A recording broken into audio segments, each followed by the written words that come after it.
In this video, we're going to take a look at java.lang.Object, which is the grand superclass of all classes in Java. It has an unfortunate name, though. The great ancestor of all classes is named Object, and it's a class. So you could make an object of the class called Object, and you see this quickly gets confusing. So let's simply remember that there is one superclass of all classes in Java all the way at the very top. And instead of calling it java.lang.Object, let's just call it capital O. That'll be a bit less confusing. Now, where does it fit? Well, we've already seen this concept of inheritance where we can have a vehicle class and then we can subclass it into Sonic, Mustang, Prius, so on and so forth. The java.lang.Object lives above Prius, and it's kind of a given, so we don't put it on any class diagrams because it's a given that all classes will eventually extend java.lang.Object. We can take a look at the official documentation here, and sure enough, you see it as a class named object. And if we look down, we'll see there's a small handful of methods, and we can really group these methods into one of two parts. Methods that we tend to override if needed, and methods that are related to threading.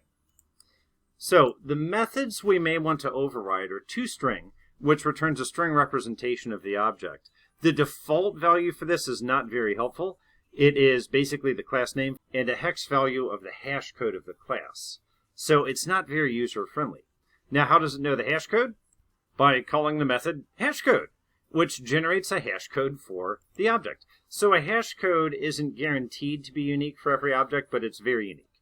In other words, the chance of a collision is very rare. We'll see hash codes when we explore hash maps in Big O notation a little bit later, not in this lecture, but a little later lecture. It's actually a really cool thing.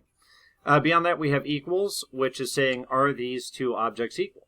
You think about string comparisons in Java, and one thing that really confuses people a lot is that we don't tend to use the double equal when we're comparing strings in Java, because the double equal says, are these the same object? In other words, is the item to the left and to the right of the double equal in Java, are they occupying the same space in the parking lot? Is it the same car? A lot of times what we mean, though, is, are they both gray Camrys from 2012? You know, to us, we think, okay, those are equal. These things are the same. They're two different cars, but they're equal. So that's a lot of times where you want to override that equals method, is when you want to say, okay, I don't care if it's the same object in the same parking space. They can be two different objects, but they're equal if these certain attributes have the same value. Clone is somewhat related. We're creating a new object and we're putting the same attribute values in there.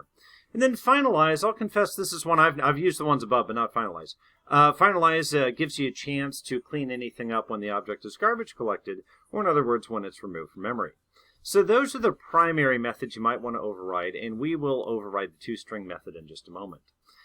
Methods for threading, you'll see several called wait, notify, and notifyAll. And what happens here, I worked with this quite a bit when I worked with the Java-based point-of-sale system, and it was actually pretty neat because it could have multiple threads that would consume a massive amount of data, and then when it was finished consuming that data, it would hit notify, and another thread would be waiting. And the notify message would come to that other thread that was waiting and say, okay, wake up, do your work. And by doing that, the point-of-sale system could coordinate a series of steps of importing data, validating data, putting data into database, and then getting the data from database at a headquarters at a central server down to a store server, and all the way down to the point of sale or the cash register itself. So very frequently used in these type of multi-threaded applications. Although I will say threading has changed a bit lately. Android brought us something called async task, and then Kotlin. Kotlin really kind of started with Android, but has branched out a bit. And now we have the concept of coroutines, which do threading in a little bit different syntax, but nonetheless accomplish the same result. All of that a bit more advanced than I want to get into for this lecture. For this lecture, we're looking simply at overriding toString. But I did want to give you exposure to some of those other methods. You think, well, what are these? Let's jump right in. So I have our existing project. And as you recall, we're prompting for information about vehicles, and then we drive the vehicle a certain distance, and then we ask the vehicle for its state. So in display output, we're printing out the odometer and the gallons of gas. Now the trick is, you see, we're doing a bit of logic here to get the state of that vehicle and to print it out. And really, the driver class is a noun class. It shouldn't have to know those intimate details of the vehicle. It should just say, hey, vehicle, give me a string representation of yourself. And why is that? Well, notice that we're passing through odometer and gallons of gas, which might work for a lot of vehicles, but not all. What about hybrid vehicles? What about electric vehicles? What if there are other things that the vehicle wants to represent? So we really shouldn't count on a verb type class to do that formatting for us. It should just go to the data class or the DTO and say, tell me what you look like. So to get us started with this, I've added a system out print line here, and I'm passing in the vehicle object that we're iterating over. Let's see what happens when I just use the default. So I've created two Sonics, two basic vehicles, one with 20 gallons of gas and the other with 15 gallons of gas. And we see this is the output that we have made ourselves by doing the string concatenation up above. Now what happens when we say system out print line vehicle? Well, in that case, the system out print line wants to show a string somewhere. So it needs to get a string representation of the object. So you don't see it here, but under the covers, it's actually invoking that toString method. And what does the toString method return?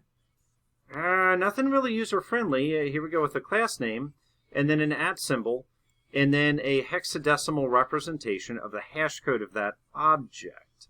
Now you will notice that these two objects have different hashcodes because, indeed, they are different objects, but nonetheless, that's not very user-friendly. So let's go back to vehicle, but let's go ahead and grab the syntax that we have here. Run back to vehicle, and down towards the bottom of this class, I'm going to start typing TOS, and you notice something interesting here is it wants to autocomplete for me because it says, hey, I know that the superclass has a toString method, and oh, do you want to override that? And I'm going to say, well, yes, I do. And notice it even does a super call to that superclass, but that's not what we want to return. We want to return something similar to what we were showing in our driver class. So I'll simply take off this vehicle qualifier here and just have the static text of odometer, gallons of gas, and then invoke get odometer and get gallons of gas because we've used proper encapsulation, so that will return those values to us. Now, I'm confident in this approach, so just take a mental screen capture of what you see here in the output window. I'll tell you what I'll do. For the first one, for the first system out print line, I'm going to replace that with vehicle, just like so. I will leave the last system out print line as it is for the moment. I'll clean it up before I commit and push to GitHub. But I'm also going to do this system out print line here, as we just saw a moment ago, and remember that gave us the class name @ symbol hashcode, which wasn't very useful. Let's run the program one more time, and let's see what output we get after we have overridden the toString method. And as a matter of fact, I'll tell you what, I'm going to run it in debug mode, and I'm going to snap a breakpoint right there. Now, similar simulation as before. Notice that a breakpoint hits here, and it's the breakpoint in the toString method of what? Of vehicle. Even though the object type we're using is a Sonic, which extends from vehicle, and vehicle extends from java.lang.Object.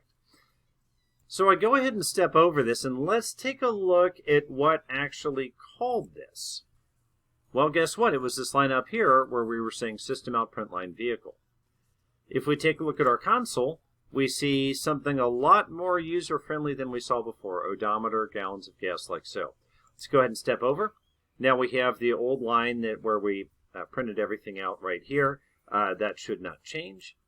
And once again, now we have the new way we're doing things where we're invoking toString. So remember, system out print line wants a string. So vehicle is not a string. It's going to invoke the toString function or method on vehicle. And if I step in, let's see if we can do step into here. Not sure if this one will work, but we'll try. Sure enough, there we go. It's invoking toString, and I tell it to continue. And we see now we have a much better formatted output than we had the last time. So I'll tell it to keep going. And we get the output from our other vehicle, and at this point, we're finished. So that's a look at overriding toString. Let's explore just a few more things before we wind down. First of all, you notice it doesn't say public class vehicle extends java.lang.Object. We could, but it's a given, so we typically don't. But I could say extends java.lang.Object, like so. No difference. I'll go ahead and take it away because that frankly looks kind of silly. Additionally, if we take a look at driver, remember those other methods I mentioned we could call if we wanted to. First of all, let me go ahead and clean up this line we don't need anymore. Notice if I say vehicle or any object, I can invoke toString. I can invoke equals hashCode, get class, notifyAll, wait, so on and so forth. So just like so, get class. So you notice that there's not a method called get class on vehicle. We are simply inheriting that from java.lang.Object. So that's a quick look at this grand superclass that we call capital O. There is also a library that we can use now called Lombok, where it gives us a little better defaults for these things like equals, clone, and toString, because the defaults we get from plain old Java aren't very useful. And I will say that overriding toString tends to throw people off a lot early on, because you're like, wait a minute, where's this coming from? And what's sonic at symbol and then a bunch of letters and numbers that don't make sense to me? So that's the secret, is it's toString. In any case, I hope this video was helpful, and I look forward to reading your comments. Thank you.